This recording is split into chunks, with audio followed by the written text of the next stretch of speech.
How do you heal from a breakup with a dismissive, avoidant partner? Thank you, Erica, for asking this question.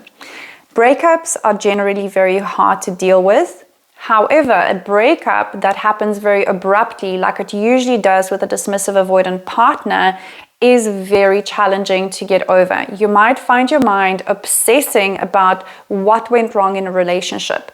Maybe you were broken up with over text, or just all of a sudden you thought everything was going well, and maybe you shared a beautiful moment together. You felt like you were getting closer and the relationship was deepening and you were going to move to the next stage of the relationship, and then all of a sudden there was a breakup, or the other person betrayed you, or just left you amicably, but your mind is still trying to fill in the blanks and figure out what happened.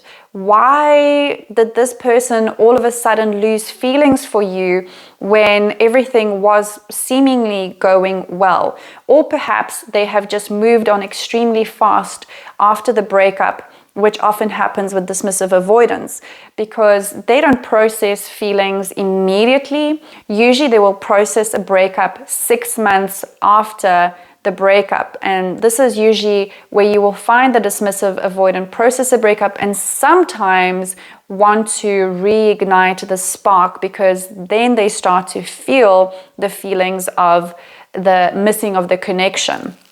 Okay, so I'm not saying your dismissive avoidant partner is definitely going to return, but sometimes this does happen, that 6 months after the breakup, all of a sudden they start to connect with those feelings of grief and loss that you are dealing with immediately now. So even though what the process that you're going through now is the pits, it hurts a lot, at least you're dealing with it in this moment. You're not wasting precious time of your life where you're postponing dealing with the grief. And I know it's hard, but if you take these steps that I'm guiding you through today, I'm going to take you through 5 steps of how to heal from this breakup. You're going to come out of this stronger than before, more connected to yourself, better at spotting red flags, and understanding how to create a healthy relationship.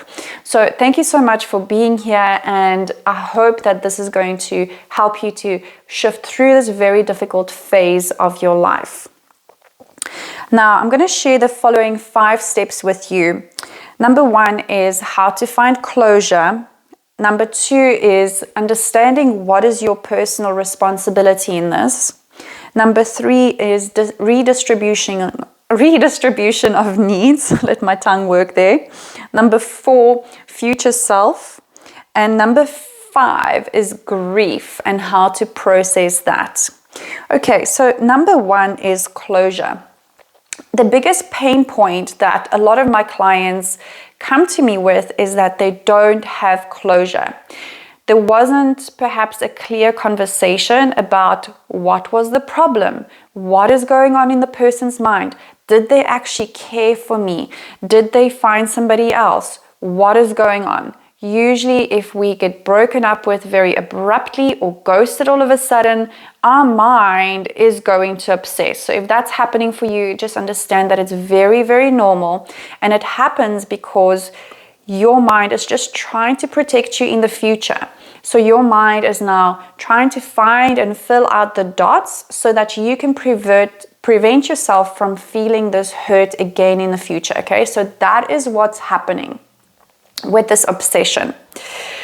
If you're obsessing, of course. All right, so the way we get closure in this type of relationship where the other person is not forthcoming with information, because that's how we want the closure. We want it through conversation. But we need to get closure from another person's actions.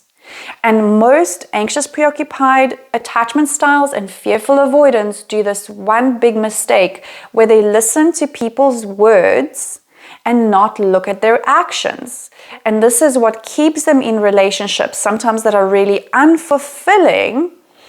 And because there is this incongruency, the partner paints this picture in your head about, oh, this is what we're going to do in the future, or I'm going to make these changes, and maybe the changes happen for 3 days, 2 weeks, and then it goes back to the same place where you were, and you keep listening to these promises, and you hang on to people's words. So in a breakup, you also want the other person to explain to you what has happened.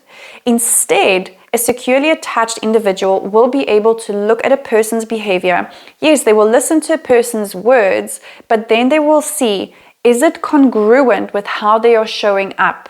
Okay, so are their words and their actions aligning? And how does that make me feel? What does it do for my mental health? If it's not good for my mental health, I need to step back from that. And this is also where core wounding comes into play. So core wounds are deep emotional, psychological wounds that we have developed through childhood, or perhaps that could have developed through a very traumatic relationship in adulthood.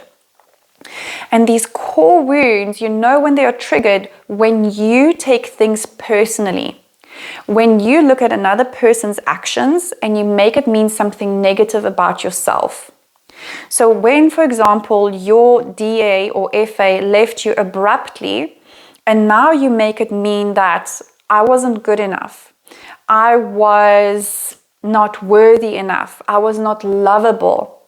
That means that your core wound has been triggered. And when you tell yourself these negative stories and you personalize their behavior, that's when the breakup really hurts. Okay? So you need to look at your mind and have a look like, am I taking this very personally? What is another explanation for their behavior? And perhaps this is why you're looking at these videos, so that you can understand what goes on in a fearful avoidant or a dismissive avoidant person's mind when they leave. All right, so that you don't take it so personally. And it takes a lot, because it can be really challenging when the person, your fearful avoidant or dismissive avoidant, could have told you that it is your fault. That you were too clingy or too needy, or that the relationship wasn't fulfilling their needs in some way, or you were just left feeling that way. So it can be extremely challenging to not take it personally. So what I strongly suggest is listening to the 4 Agreements by Don Miguel Ruiz, so that you really understand that a person's actions are based on their own experience from the past. They are based on how the person thinks, feels, and perceives their environment. They are based on their perception of you, which is not necessarily a clear understanding or a clear perspective of who you really are. So this is very important in recovery from this breakup. Okay, so stop taking things personally. And if you're struggling with that, then you can see a coach. What I do in my coaching is I help people heal these core wounds by reprogramming their subconscious mind. So you're welcome to book an appointment with me or somebody that also deals with this, any type of coach that works with the integrated attachment theory model. We've been trained by Thais Gibson from the Personal Development School. So this is the work that we do, and that is quite unique to the integrated attachment theory model, is reprogramming on the subconscious level. All right? Otherwise, just listen to the 4 Agreements and start understanding that their actions are their responsibility, and taking yourself into consideration. The closure comes when you understand that, you know what, that person's actions were actually not acceptable for me. They were not living up to my standard, because my standard is that I would have liked to have a conversation. I would have liked to resolve some conflicts. I want to feel that there was a respect both sides and a maturity, emotional maturity, where we can discuss things as difficult as a breakup. So that didn't happen. So their actions are closure enough for you. You do not have to hear it out of their mouths. You can just observe a person's actions, because actions speak louder than words. It doesn't matter what their intention was behind it, right? Their actions, how they presented by just leaving or cheating or shouting at you or blaming you, okay, those actions should then reflect back to you, and you have to stop abandoning yourself and stop betraying yourself and say, you know what, I will not allow this type of behavior in my life because it's really bad for my mental health, for my emotional health. Okay, that is the closure that you need to come to. All right, then personal responsibility. And I find myself included, as well as a lot of my clients and people on the internet, I find that a lot of anxious preoccupieds and fearful avoidants really struggle to take personal responsibility. And they don't know what is my responsibility, and can even switch off this video when they hear, oh, I need to take personal responsibility for somebody hurting me. Okay, let me explain radical responsibility to you, because when you take radical responsibility, this is when your life changes. This is where you step fully into your power. And this is what I would really love for everybody out there, is to understand radical responsibility. So how it works is that we take radical responsibility for everything that we allow to come into our environment. So say, for example, this person was emotionally withdrawn. They were not giving you a lot of affection, and your needs were not being fulfilled. So the responsibility you take is not for their behavior. The responsibility you take is for allowing yourself to be in that situation. So I'm not talking about bashing yourself over the head and blaming yourself and sitting in guilt, sitting in shame, but simply looking at, why did I allow this for so long in my life? Is there a part of me that feels unworthy? The next part is a little bit shadow work. So you can do shadow work of like, where am I unavailable to myself? Where am I betraying myself or other people? All right. And that part, like I usually say, it stings a little bit, because we have to take responsibility, because usually we do not allow people in our lives who treat us worse than we treat ourselves.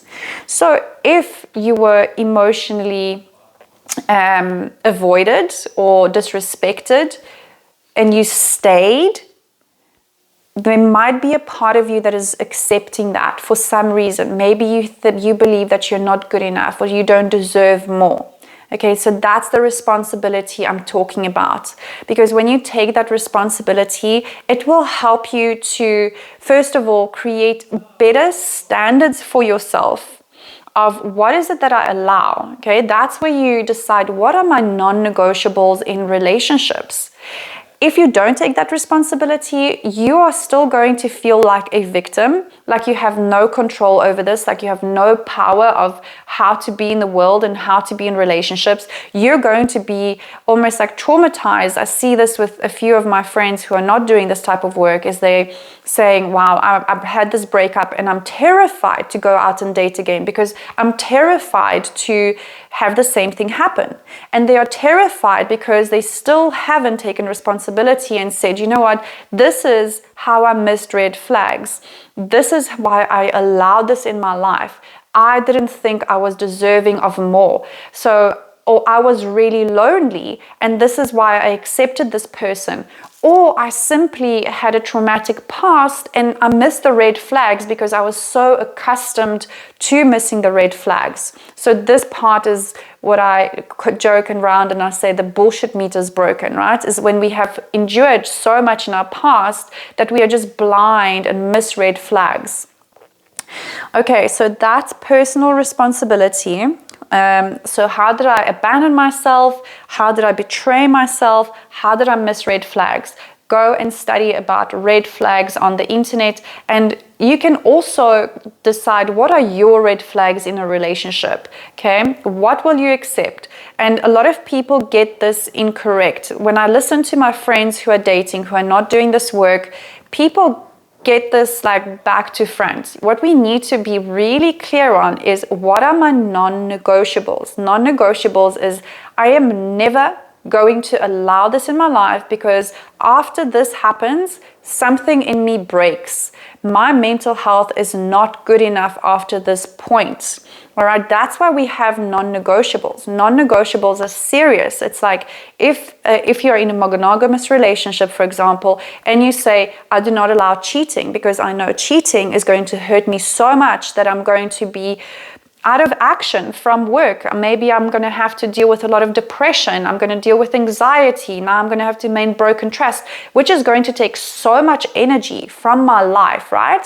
Because already relationships can take energy, or they can give you energy. So your non-negotiables are there to determine what are the boundaries for being healthy in a relationship. What are the boundaries within which I can show up to be my light self, to have fun, to be nurturing, to be loving, to show up as my best self? If these things are not in place, then I can see that I'm not showing up as my best. So use this past relationship as this learning opportunity where you see like, okay, in the past, I accepted when a person was emotionally unavailable. I said yes to a lot of things that I didn't want. That's basically self-betrayal, okay? What did you do? And these are your non-negotiables, okay? I will not accept this. Maybe there are other things in there, like I'm not going to be with a smoker. I'm not going to be with a person who hits me, or I'm not going to be with a person who shouts at me, or whatever it is, right? So those are your non-negotiables.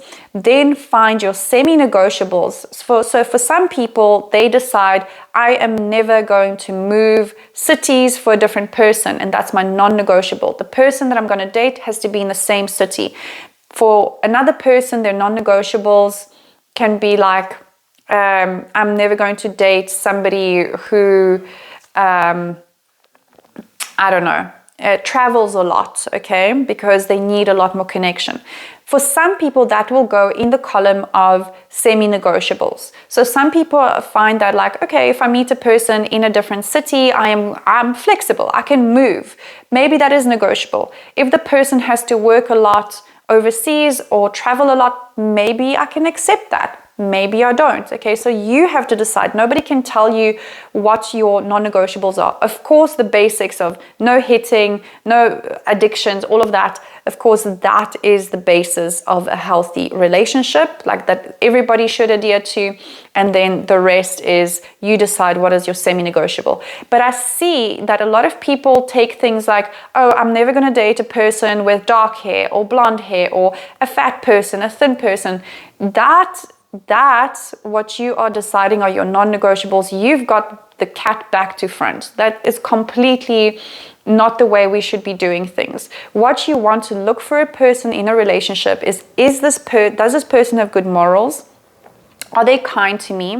Am I getting better in this relationship? How can I bring out the best in myself in a relationship? Okay, so this is what you need to look back and see. Did I get the cat back to front? And did I have my likes and preferences and eye color and body shape and all of that dominating what is actually important? Okay. So that is a part of responsibility. Now, we have to look at number 3, which is redistribution of needs. So the redistribution of needs means that this person brought a specific set of needs to you. Okay, so your mind still thinks about how do I meet this need, and every time it has that need, it will reach for that person. Generally, when you are dating a avoidant attachment style, whether it's dismissive or fearful avoidant, there has been a time where there was this honeymoon phase and maybe you got all your needs met. And then later on that decreased, or it got really tricky or toxic. Okay, so your mind attached to that initial phase of like, oh, I got my needs met at that initial stage of the relationship. Sit down and write down, what did this person fulfill for me in my life? Were they my activity partner? Did they bring more self-esteem to me? Was there an adventure component to this? Did we cuddle a lot? So it was physical touch. Was there connection or deep conversation? Was it like intellectual stimulation? What were the needs? If you're out of touch with your needs, like most of us are, go to the website. In every single video, I will tell you, go to my website, get the feelings list, the needs list, and check out the needs list. Circle the needs that this person was fulfilling. This is the quickest way to healing, is to find other ways that you can fulfill these needs. Another way that you want to fulfill these needs and stop the obsession is that every time you think of this person, redirect your attention to your inner child and ask your inner child, what do you need from this person? What do you think? Like this, now you're thinking about, oh, it would be so lovely, you know, me and Tom used to go on these amazing hikes and I just experienced so much novelty and adventure. Okay, what you're actually craving, your inner child is craving novelty and adventure. And it's just got the name Tim on there, or Tom, can't remember what I said now. So it's got that person's name on it. Leave the name and figure out what is the need. And then schedule a hiking adventure with a friend, with a group. And a lot of people will get stuck here because they do not want to take that personal responsibility. They just want it to come from that specific person. And unfortunately, this is something that you'll have to either suffer through if you do not want to take this responsibility and do this for yourself, or you will come to a point where you suffered enough and you go, okay, I'm going to do it. I'm going to do what it takes. Suffering is a huge teacher. And I know from myself, from my clients, sometimes we are not ready to take that responsibility. Sometimes we are still in denial, okay? It is a part of grief. And if that's happening for you, just acknowledge that. And it's okay. There is no need to judge or blame or shame yourself. It's just where you are. But you can maybe save this video for later and say to yourself, okay, when I'm ready, I'm going to take this responsibility and this is how I'm going to take care of myself. I'm going to take care of my needs, okay? Fill up my needs. Because I hear a lot of people tell me, oh, but I'm taking care of my own needs and I just want somebody to do it for me. If you're doing this, you are stuck in like this power struggle and inner conflict with yourself. It's a tug of war.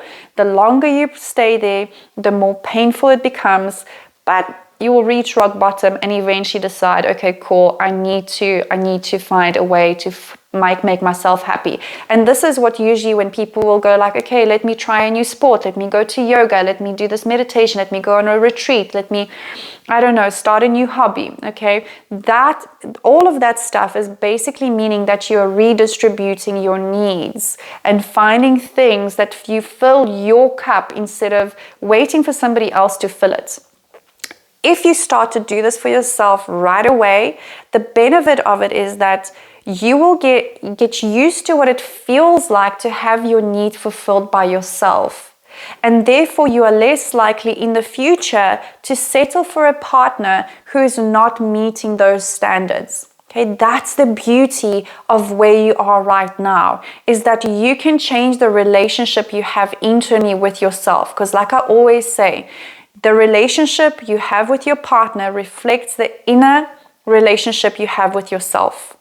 Okay, so when you change that, when you shift that, what you are attracted to, the next person you are attracted to, you are going to attract a better partner for yourself that is going to treat you better.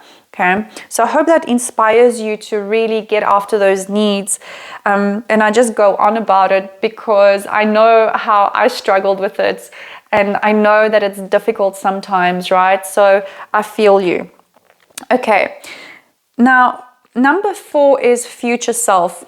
When we are in relationship, we are thinking about the relationship now, but your mind in a very subtle way is already projecting the relationship with this partner into the future.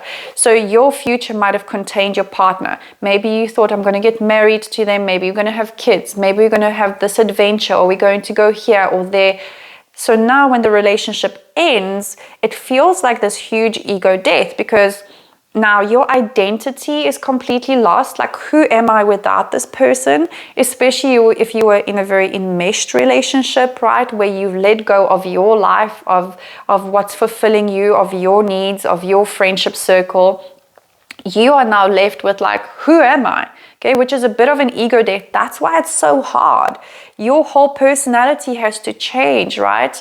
So maybe you're going through a little bit of a spiritual awakening as well here. Very, very normal for this to happen, especially with these relationships. So as you look at yourself, you're like, okay, you are now redistributing your needs. You're finding, you're filling your cups. This is who I am now, not who I was. Don't try to go back to who you were. Now you have to think, who am I now? What do I want to create for myself? Where do I see myself going? And yes, of course, we can be sad, like, oh, I've had all of these memory or future, I call them future memories, right? This future memory of me and my partner doing this, and it can be really sad, but think about, what are the dreams? What is possible? What is possible? What if you could be happier? What if this could be the best thing that happened to you? Clearly, if this relationship didn't work out, that means there is something better for you in the future, because life only moves forward in a positive direction. Sorry, there's a little bit of interference with noises in my video today. I hope you can forgive that. Okay, so create dreams. Yes, the basics, your dreams, your goals, write them down, visualize them, do the vision board. I promise you, it is going to put your mind at ease when you can see that there is a future without this partner. All right, number 5 is grief. Grief is challenging, friends. Okay, a lot of our trauma is just unprocessed grief from the past. And if you have an insecure attachment style, chances are that you have a lot of unprocessed grief from the expectations that were unmet when you were growing up, from being previously abandoned or feeling that you were abandoned or betrayed, or past relationship just ending, which is like an abandonment, right? So there might be a lot of unprocessed grief there, which this breakup has now triggered in a very abrupt, harsh way. So there is a way to deal with grief. Of course, we will have to grieve. You're going to have to move through that denial phase where you're like a little bit of the victim. Okay, it's okay. Don't let people shame you or read things on the internet like, oh, you're not allowed to be the victim. It is a phase in our recovery process. We can feel the victim part. We can feel sorry for ourselves for a little while. It's sad. Breakups are sad. Losing people is very, very sad. Okay, so we might have to go through the victim, then we shift to anger or denial. And these phases are not linear. You can shift through them 10 times every day or in an hour. You know, you can be fine. Then all of a sudden grief comes up. So learning how to sit with these emotions, you know, through things like observing the breath and scanning your body and allowing for whatever emotion to come up without creating more stories about it. This is a very challenging thing to do, but you can go to apps like Insight Timer and listen to some Vipassana meditations. I'm a Vipassana meditator, so of course I'm biased and I love that. So you have to find what works for you. Maybe work with somebody on learning how to process your emotions. When you're processing your emotion, try to connect more with your body and the sensations that are coming up without judging them, without labeling them, without anything. It's just, there is a heaviness in my heart and I'm going to sit with it. When you start to do that, you also start self-abandoning. You start to connect with your sensational experience, which is basically your inner child. And this is the beauty of going through this breakup, is that you can connect deeper to yourself. You can process and heal some of the past grief and trauma that you have experienced, that this breakup has triggered in you. Okay, so then the way we also deal with grief is through connection. Connection with ourselves through some kind of meditative practices, maybe yoga, maybe breath work, maybe TRE, whatever helps you to really connect with yourself. Journaling for some people, okay, connecting with yourself, learning to hold this emotional experience. The easiest way that I teach my clients to do this is to sit and feel the sensation in the body. And maybe it's a heaviness in the heart, or it's a longing, okay? And the longing feels like this hole or like this vacuum. And then you ask your inner child, what is it that you need? Okay, that's basically it. Whenever we have a negative emotion, your inner child is shouting for something, is crying out to you, help me fill this need.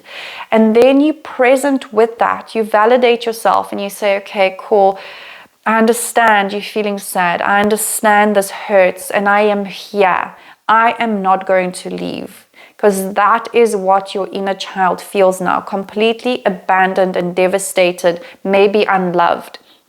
And this is where you have to feel into your inner child and say that the sensation in your body and say, you know what? You are beautiful. You are lovable. Instead of what usually insecure attachment styles do, when they feel that hurt, they criticize themselves more, or they avoid themselves more, or they punish themselves, or they eat or drink, or use some kind of negative coping tool to deal with what they are feeling.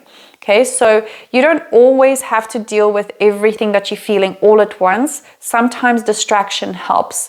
Look at Peter Levine's work as well, how he works with the somatic experiences, titrating of like going into what you're feeling, then going out, so that you can start to feel comfortable with being uncomfortable, and then learning that you can be uncomfortable and still pull yourself out of there and function normally. Because a lot of people are scared that if I start to feel, it is going to annihilate me. So we need to make peace and feel safe with feeling some heavy negative emotions, and then slowly moving out of that, okay, and shifting between those two, and that will help you to feel safer.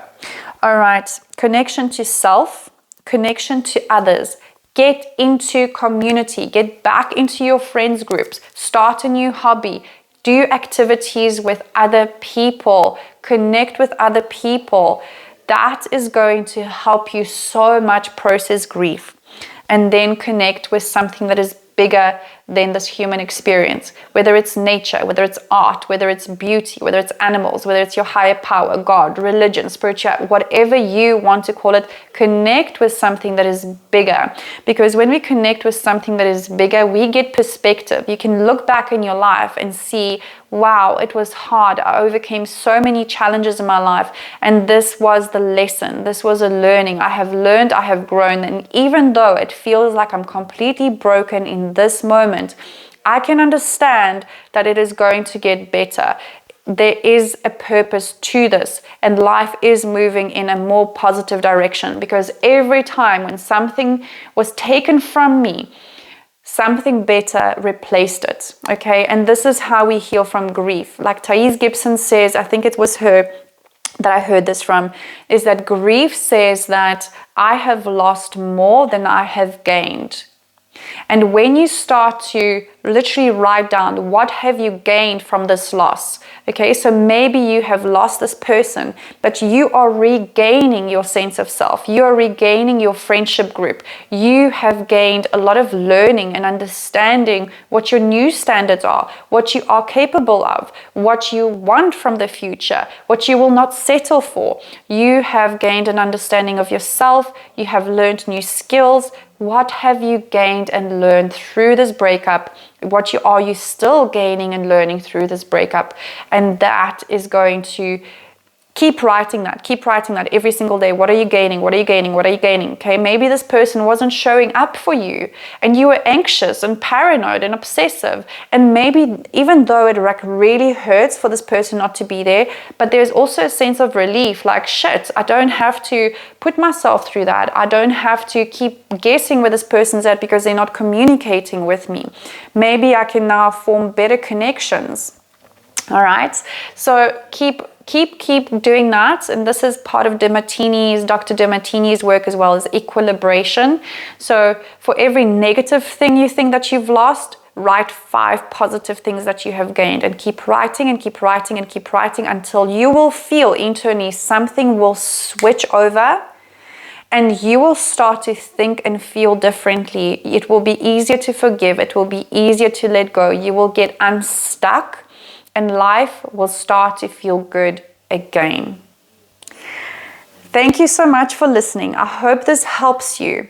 And I'm all about creating healthy relationships, first with ourselves, so that we can heal from our childhood trauma, all the defense mechanisms that got created through insecure parenting styles, so that we can shift from just being in survival in our lives and in our nervous system to thriving in our lives, in our own personal capacity, as well as in relationships, so that we can create a life of love, safety, and freedom.